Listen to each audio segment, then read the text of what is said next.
This week's episode is brought to you by System One. Are celebrities the secret sauce to ad effectiveness? What about music or brand character? You can predict and improve advertising's commercial impact with System One's Test Your Ad platform. Test Your Ad is the creative effectiveness platform that measures consumers' emotional responses, predicting the sales and growth impacts of advertising. You can test creative for linear and connected TV, digital, outdoor, audio, and print channels, from early concepts through to finished film. Plus, access System One's Test Your Ad premium platform. With more than 150,000 ads in the database, you can get the most accurate view of your category with results and rankings updated daily. So create with confidence. Visit system1group.com to learn more. And by Tracksuit. Want always on brand metrics that deliver value to stakeholders? Tracksuit is a beautiful, affordable, and always on brand tracking tool that helps consumer marketers and agencies answer the question, is what we're doing working? A not so secret fact is that companies pay $100,000 or more for brand tracking, which is out of the question for many modern brands whose budgets are under pressure. Tracksuit provides enterprise-level brand tracking without the big price tag. Their in-house research experts do the heavy lifting, using best-in-class practices to craft and launch your survey and get you results fast. Check it out at gotracksuit.com. That's gotracksuit.com. Now back to the show. So welcome back to our monthly episode of On the Spot, where planners talk about brands they've never worked on, but they have opinions because planners always have opinions. So we've brought a lot of opinionated people on the show today. And then, of course, we always have our conscience sitting there in the form of Vanessa Chin and Matthew Herbert to give us a dose of reality from the peanut gallery. Hello. So we can have opinions, but we get sort of you know fact checked periodically. So it is great to have Tom Kenny join us, and it is fantastic to have Helena Dick from Special Group in Los Angeles, who's head of strategy. Good to have you both. Welcome. Thank you for being here. Thanks for having us. It's a good day to talk about AI and skincare. It is a good day. It is. We picked a couple of brands this month to talk about. One because I just love the new Claude work, Anthropic. And there's a lot going on in artificial intelligence, and a lot of brands that are playing in that space, and a lot of advertising that's been pushed into the marketplace. So I was excited to talk about that. And we also talked. We're going to be talking about the beauty category in the form of two brands. One we've had on the show, which is Neutrogena, and then also The Ordinary, which is work from Uncommon in London. And that's a brand that's done some interesting work. And there's sort of polar opposites, which makes it kind of intriguing in a category that's maybe somewhat traditional. But we'll talk about that as we go through. Um, I wanted to start off by talking about Claude and the AI. This is done by Mother in London. We were in London last week, and we had a roundtable discussion where we asked them about this work, and that show will be coming out in the next week or two. But Tom, tell me about what do you kind of see in that space? What's happening? What's intriguing from a brand point of view? Because there's a lot of people trying to jockey for positioning. Yeah, for sure. I mean, I think what's interesting about that space and doing advertising for that space is everybody's got a pretty strong opinion about AI. So I think the moment they see something from one of these brands, they're going to be predisposed to either really like it or really dislike it. Like I showed it to my wife yesterday, the Anthropic one, and she works in the AI space. So as soon as it started playing, she was like, "Oh my God, I love Claude." Like before it even began, she was already like, "I'm in." There's never been a worse time. There's never been a worse time. There's never been a worse time. There's never been a worse time. There's never been a better time. A better time to have a problem. To be stuck. To be overwhelmed. To be impatient. To be out of ideas or out of your depth. Out of breath. There's never been a better time to have a medical condition. Just look at the research being done. to have no qualifications, no resources, to not understand, feel insignificant. I think the message for me resonated more than the execution itself. I thought the execution was maybe a shade esoteric. Like I'll be interested to hear from Vanessa, like how it performed, but like it was a little like, yeah, I think esoteric is the word. So I don't know if some people might find that So off-putting. what does esoteric mean? Um, a little like a little artsy, if I'm being honest, particularly in that sort of first 20 seconds or so. That might be a little bit off-putting to some people before they get to the turn where all of a sudden it gets a lot more sort of optimistic. Mhm. But the message I think is a great one. I think a lot of people, particularly in our industry, are very sort of skeptical and scared of AI. So coming up and saying, it's not going to replace you, but it's going to empower you is a compelling message. I think it was really well written as well. Like this idea of like there's never been a better time to have a problem is like a great Yeah, yeah. line in and of itself. When I put like my consumer hat on, I worry that particularly sort of the first half of it might be a bit alienating to some folks. Helena, what do you think? What was your impression? Well, first off, there's like so much joy in watching something that's been crafted within an inch of its life. And that's what Yeah, yeah. I mean, the MF Doom selection for a B2B ad, which I think it is a B2B ad and like B2C clothing, It is it's that. That's an important distinction here too. incredible choice. I am also, like, deeply obsessed with everything happening in the AI marketing space at the moment because there's this huge influx of marketing dollars, new technology that nobody's quite figured out how to market yet, like, it's toothpaste before they figured out it was minty and mint, right? I mean, I think about how a couple years back we had the crypto bull. I feel like this is gonna be the year. There's a very good chance of it being the AI bull, and this is all the warm-up material. And so it's really interesting to see how it all comes together. With the Claude spot in particular, I think the other really interesting thing about AI is that it's not necessarily an industry where the sentiment is particularly warm. Like I've been following the Pew data around this stuff since, they initially started tracking it with Americans. And I think 2 or 3 years ago, it was like 37% of Americans were more concerned than excited about AI, and then they published the most recent stuff in October, and it was like 50% of Americans are Yeah. more worried than they are excited about AI technology, and, like, normally you'd expect the inverse with tech, like, as people get more familiar, the fear goes down, but that's not the case here, so that's a really interesting needle to thread for a marketer. And so with the Claude work for me, where it passed is the empathy test of just understanding what kind of market you're entering in and being able to reframe AI as not necessarily a problem, but part of the solution. So smart. And I love that angle and I love how it came together. I'm also deeply curious about how it tested, new brands.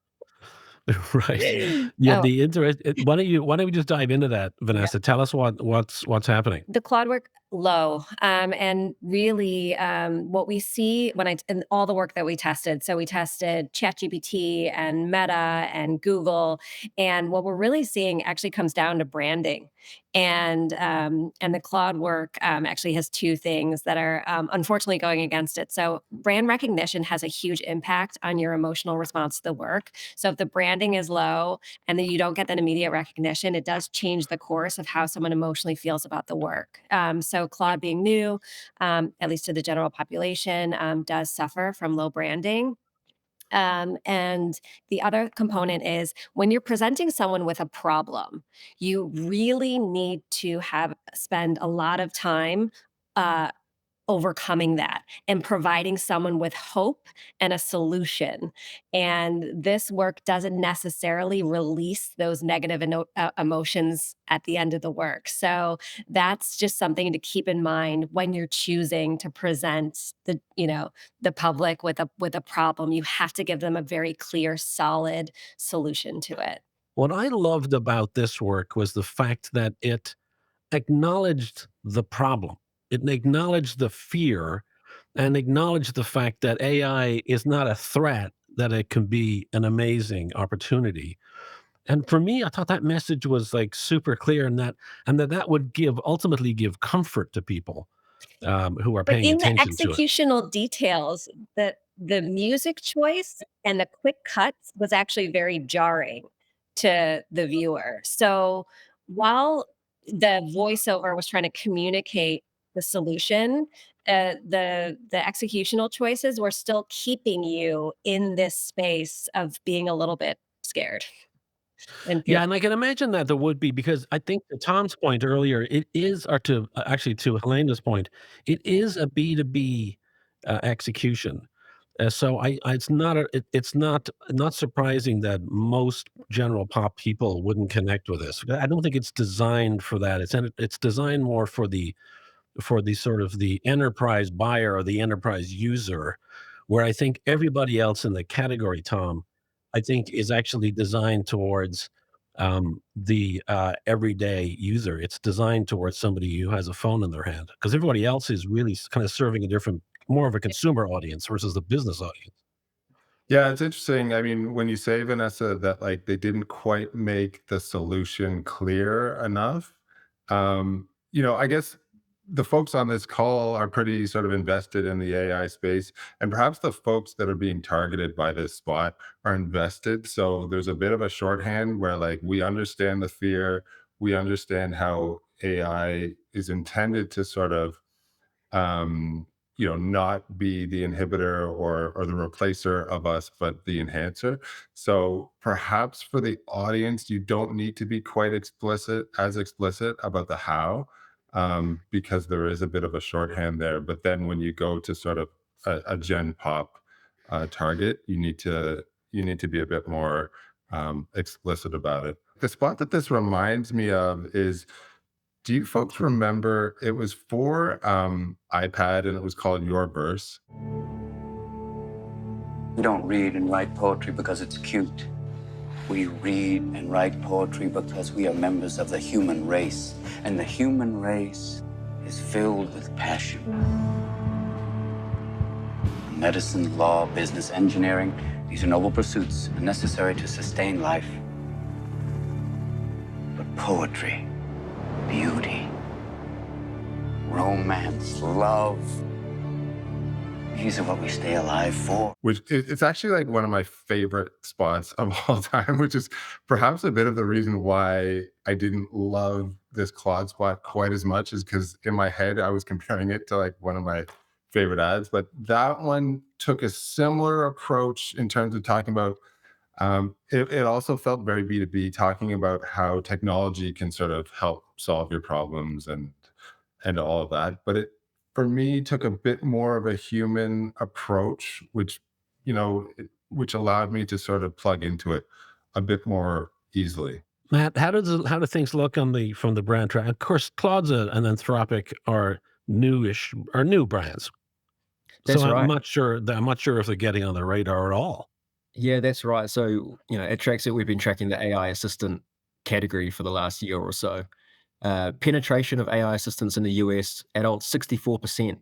So although there might be some fear and some uncertainties, there's also quite a high penetration of adults who are using AI assistants, and that can be both from Alexa through to the Google products, through to ChatGPT and Claude, and I think we'll get into it around the Claude and ChatGPT and the different approaches that both brands are taking. But looking at the market right now, Claude's sitting at 11% awareness of those who are using AI assistants.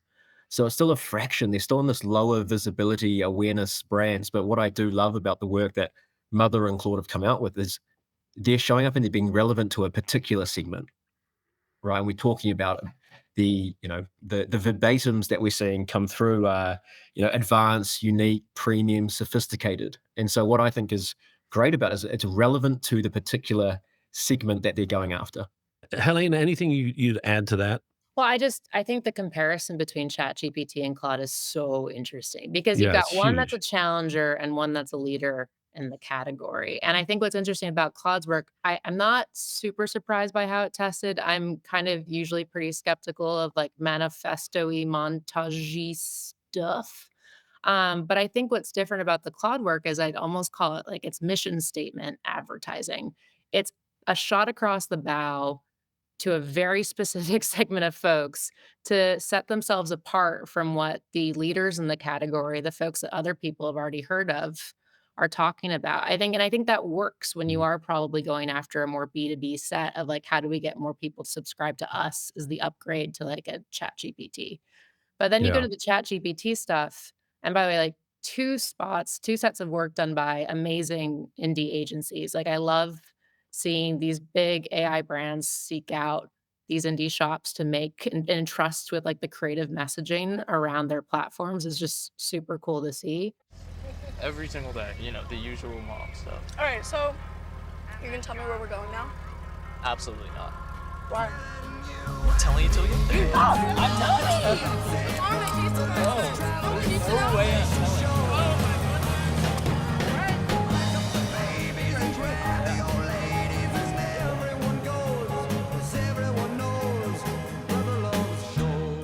My favorite part of the ChatGPT work is the long scroll at the end, like the end credits that come up that mimic a Yeah. ChatGPT prompt, and what I love about that is that it's so hard to do brand attribution in tech sometimes, particularly, like, with new products when you don't have, like, a lot in terms of what to work with, in terms of memorable assets or equities or distinctive pieces, and that little piece of branding at the end, I'm so curious the brand attribution on that one versus the Perplexity work, because I just thought that was so smart. Yeah, it's really interesting because the ChatGPT work, it takes a completely different direction. It doesn't even acknowledge the fears, doesn't feel it even needs to acknowledge the threat.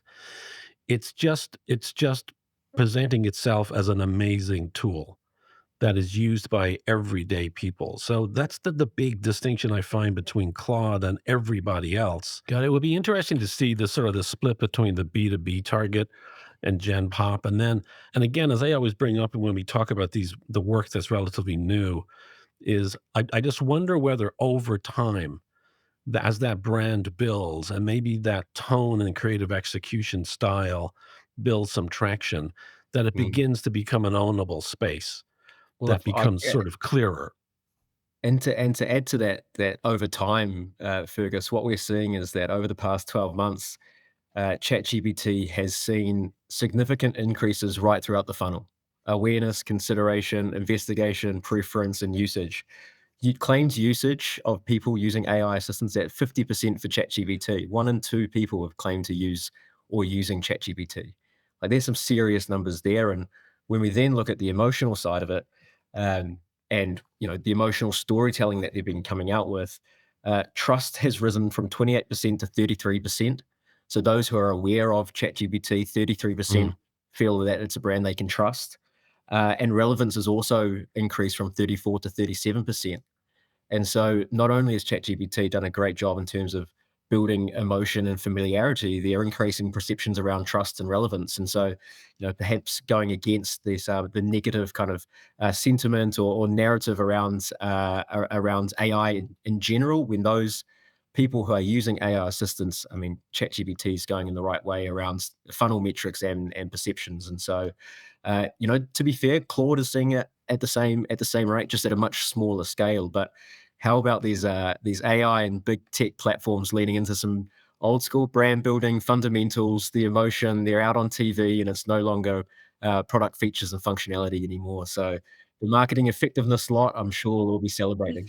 Yeah, I personally love the ChatGPT work. I was hooked. Beautiful, beautiful work. I think we see the same thing when we look at the cosmetics category and the beauty category, because the 2 brands that we're looking at, I think have got those equally unique distinctions. So Neutrogena, first of all, and then The Ordinary. I mean, these are 2 brands, Helena, that are taking polar opposite, yet unique styles at the same category norms. What's some of your thoughts on that? Oh gosh, we'll talk about challengers and leaders. I was picking up Neutrogena face wash from CVS, you know, decades ago. Like that's a brand that's been here for over 100 years. And then you've got The Ordinary, which is a brand that I'm obsessed with. I think full disclosure, I am deeply biased towards The Ordinary. I'm a product user, but they have Why very why why are you into it? Well, they're very different. I mean, Neutrogena, established skincare brand, been living that category for forever, and, like, they have the challenge of showing up fresh and new in a space where there are so many other entrants doing so many other interesting things, including The Ordinary. What I love about The Ordinary, first of all, brand built on values. It's all about the minimalist in the world of beauty and skincare, which is really interesting. You can see in the packaging, the product strategy, but also they're very committed to being ingredients first and how they market that brand. But the really cool thing I think about The Ordinary is that it's one of the few brands you can point to in this space that's doing it without any celebrity, not one. Like, Yeah. basically none, so to speak of. They're doing it almost entirely on the values of what they bring into the market versus some of your more traditional players like a Neutrogena. I guess for me, when I first saw the spot, I was thinking, okay, this feels like another brand that's talking about all natural, about being authentic and being against chemicals. But that's not what they're about. They're not about all natural. They're about being honest about ingredients, and some of those ingredients are chemicals. So it's not the sort of sustainability approach of many others in cosmetics. It's just about being honest within a category that they claim is dishonest, Tom. Yeah, it's funny. I was thinking on my way into work today about like why is it that being super purpose led works better in some categories and a lot less well in others, and frankly, like less well in most others. Whereas in beauty, it seems to work well. And I think part of it is why a lot of the challenges and like the evils of the beauty category were created by marketing. So like marketing is kind of uniquely poised also to be the solve to those problems. Like when I think of, this great work that The Ordinary is doing, but also like you shared some Dove work, and obviously Dove has been doing it for 20 years. They are tackling perceptions of beauty, which again is like a marketing problem and The Ordinary is tackling, the lies around what some of these words mean. And that again is like a marketing issue. I thought I didn't really know this brand, to be honest, prior to Nor seeing did this I. work. So for me, like it was an interesting discovery of what seems to be a really cool brand that's doing some really interesting stuff. Um, as far as the work goes, like I think I liked the out of home and the website a lot more than I liked the film for similar reasons that I had challenges with that Claude work is like I found it to be a bit sort of esoteric and But alienating. dystopian, Yeah, yeah, to yeah. And say. I kind of feel like the world right now is dystopian enough that like I don't need new sort of sci-fi versions of it in my life. Begin.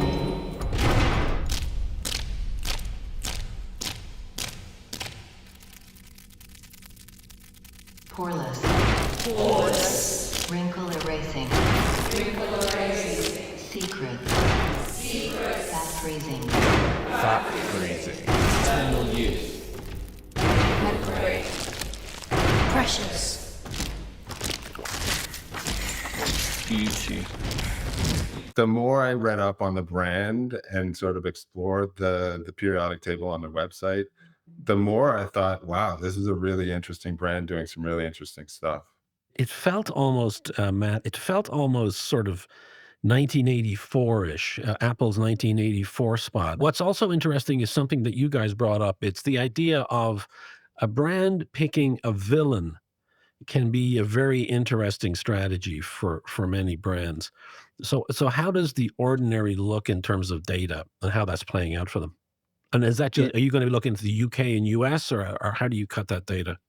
yeah. So we've gone and pulled the US data again for skincare, looking at The Ordinary, Neutrogena, CeraVe. I think it's interesting to look at what are the drivers of consideration in a category. And like often, what comes through driving relevance and driving trust. Okay, we know that those are typically some of the strongest drivers of consideration. However, in the skincare category, other drivers like quality, value, effectiveness, and confidence. And so I think when you look at The Ordinary taking on, the scientific, minimalist, also trend driven. Look at my wife's skincare cupboard, and I feel like we've got an Ordinary shop in our house. I'll Yeah. be guilty. I've got a few Ordinary products as well. But what Thanks they for are that doing is honesty. yeah, Thank you for that honesty. thank you. The conditioner is great, actually, great plug.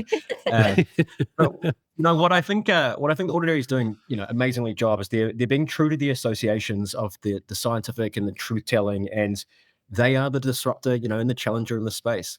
They are sitting at 25% awareness, and so That's Helena amazing. knows To about the unaided brand. or aided? This is aided awareness, Okay. 25%. And so Helena knows The Ordinary really well. I know The Ordinary really well. Tom's not so familiar. And I think that just goes to show when we get out of, the echo chamber and into the consumer category in the US or in the UK, the job for The Ordinary is that top of funnel, because once people know them and consider them, they've got really strong conversion. And then we compare that to, a Neutrogena or a CeraVe, who are, incredibly well known in the high 80%, 90%. But again, Neutrogena is driving, increases uh, in usage, increases in preference. So although they're an established brands, they are seeing market share gains from a brand's health perspective. So big brand, challenger brands, but both of those are leaning into things like effectiveness and quality and value, and giving people confidence. So different approaches, but different life cycle stages for both these brands. So let's talk about the executions, Vanessa. They talk about themselves as being Mhm. science-backed ingredients, Yeah. by the way, which is where the periodic fable concept sort of comes from. Yeah, I mean, personally, I'm also a user. So I know across the board. And And it they've only been around since 2016 as a brand. This is yeah, interesting. I so it's an incredibly emotional space right now when there's such a heavy conversation about forever chemicals and PFAS and how it's tied to infertility and a variety of other, cancers and things like that. So to have someone like The Ordinary come into the market and say, "No, we're going to be upfront, we're going to be honest, we're going to be clear about our ingredients." For me personally, I was like hook, line, and sinker. In terms of the work itself, as Matt was sharing, with the low awareness, the branding is low. Up against, when I looked at Neutrogena and CeraVe and Dove, significantly high branding scores, 75 and above, where this was more like 29, 58. So really low branding. And then on top of it, you're layering on these negative emotions without being very clear on the positive, you know, uh, elements that the brand is bringing to the table. So, but I think that they're on a journey, right? They're trying to disrupt. And one of the things that I love about this category and looking at all the work is it isn't just models looking pretty, staring into the ether, right? You've got brands trying to use humor, you've got brands using purpose, you've got Ordinary trying to be a disruptor. I mean, kudos to all the creative teams trying to break out of the norm of what we knew the beauty category to be. And I think that Ordinary is on a journey. They're trying to disrupt, and then let's see what they do next. I don't think that film's ever supposed to run on broadcast. I mean, maybe it is, but I would be shocked in some ways that they're putting a massive TVC buy behind it. I think the brand like The Ordinary is a brand that was built social first. And it was built for this high intent category where people are searching and discussing and debating. And like you have to admire the craft of like, yes, there's the film piece, but I agree with Tom, like the .com experience is amazing. It's also built for a user that wants that information. And I can also just thinking about the craft, like only imagine the conversations with Mm, Estee Lauder lawyers I can imagine. Yeah, can about you just imagine that, chef? about some of some of the points they're pushing there, like, that's incredible, and I think it's really amazing to see a brand that is values-based like that not get watered down in its approach. So the Neutrogena brand, to what Helena mentioned earlier, already massive player. It's everywhere. It's in so many homes. It's still looking for incremental growth. The challenge it has is twofold. Number one, this the beauty category is being built on social. The major brands are struggling to get noticed within social. Secondly, the habit within the category is to be clinical. It's to be sort of fear inducing. It's celebrity led. It's very formulaic. So when they were on the show, they were talking about their struggle, which was finding a unique way to reframe what it is they do in order to grab attention. It needed to be, Helena, a social first movement. So that's where the work came from, this sort of idea of nostalgia. What's your reaction to that? Then I'll give you a little bit of background into where it all came from. First of all, any skincare ad that is not a woman staring into a mirror, squinting at her wrinkles, I'm on board. Like, Yeah. being able to reframe the benefits of anti-aging through the lens of nostalgia, awesome. I mean, also awesome about that is that it's not gendered in any particular way. Like, it's a conversation about the product of retinol and the benefits that it has through the lens of, like, just, a reality check that you might be getting on in yours. It might be the time to start using this product. So I really do applaud the team for finding that reframe in a category that has such sort of set tropes about how to talk about some of these benefits. Yeah, it's interesting because what the planner and the client and the creative director were on the show, and what they said was they began to look at sort of social conversations and listen in, and they began to hear these sort of references that people would make to things that reminded them how old they are. Like, people would say things like, "God damn it, can you believe that show was 15 years ago or 20 years ago?" And they use that as a way to frame this proposition or this brand to say that in the past, a wrinkle was the first indication that you were getting older. You might notice a wrinkle. But they were saying that in reality today, that conversation and that self-doubt and that observation is happening a lot younger, at a lot younger age. And that what they were thinking was, well, maybe the wrinkle is not the first sign of aging, but it's nostalgic references to times when you were younger that helped you make the conclusion yourself. You didn't need to be told it.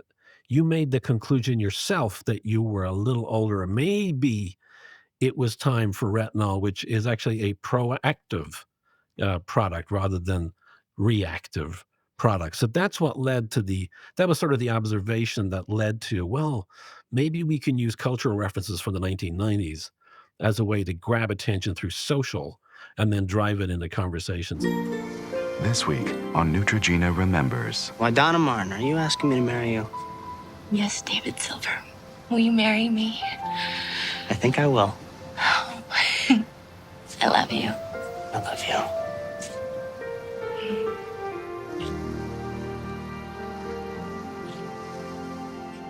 If you remember rooting for Donna and David, it may be time to start using Neutrogena Retinol Regenerating Cream. With accelerated retinol complex, it can reverse 7 years of visible aging. Sorry, this is weird. Take care of that young skin. I watched the 90210 first, and I was like, "Oh, this is cool." Like, I watched 90210 when I was, I guess, a teenager, and I thought it was quite charming, and I think anybody that watched that show, back when they were younger will also find it charming. Maybe Vanessa will prove me wrong, but what I was really craving was I thought I was then in for like 4 more ads that would reference some sort of pop cultural touchstone, like another TV show or a movie or whatever. And then when I got to the other ones that was like the landline and the inflatable chair, those Yeah, ones resonated a little less well for me. Like, I wanted to just do more pop culture stuff, because I that's a very thought good that point. the Yep. 90210 one landed super well, whereas the other ones, and I know that a certain amount of the cheesiness is obviously like part of the concept, but maybe tipped a little too far into that. And I was wanting like, oh, like let's bring back New Kids on the Block, or let's bring back the OC, or let's bring like just other pop culture stuff I thought would have been super fun. Oh, that's an interesting point. Vanessa, how did they score it? Yeah, well, I was the thing that surprised me the most is how strong, the branding was. So for the 90210 work, even though you spend the majority of the spot watching an old show, the branding was a 92 out of 100, which is really, really high. And when you use celebrity, and you have really high branding, on our score system, you'll, typically get, a strong spike rating, which can create kind of like a short-term sales lift. From a long-term brand building perspective, though, 90210 had some negative emotions tied to it, so had modest long-term brand growth potential. So it didn't necessarily make you feel awesome about the brand. You were kind of having a reaction about, Donna Martin. We talked about it in the show when we had them on about the fact that they are a dermatologist endorsed brand, always have been, Mhm. but they managed to do it with humor. That dermatologist, who is an actual dermatologist, and I think the twist was that that is the dermatologist of the director of the spot or something like that, somebody who's involved in the Oh, get agency or out of something. here. Yeah, it's that person's dermatologist, but she could be a trained actress or a comedian. Her timing was great, and she really performed well. So that was bringing that little bit of humor that connected the brand to that storyline. I'm curious, like, did the dermatologist drive that brand attribution for Neutrogena? Because they use the dermatologist consistently across, I think, everything, Yeah, they do. that they do, like, in the most recent Tate McRae stuff, and Even so the John Cena work, and because the John Cena work. So I'm cur is the dermatologist a character for Neutrogena, an ownable character? I think I've got my homework for after this. I'm gonna kind of do a deep dive, but a yeah, you know distinctive what? brand asset. Yes, we love a fluent device. So, I think the key here is, where do they go from here? And what things do they take with them?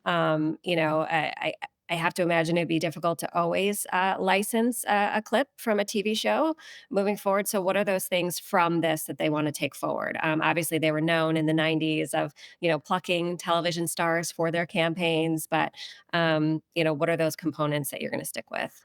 Looking at what Neutrogena has been able to do, tracking skincare in the US since March, at a national level, preference and usage and claimed usage have gone up statistically significant.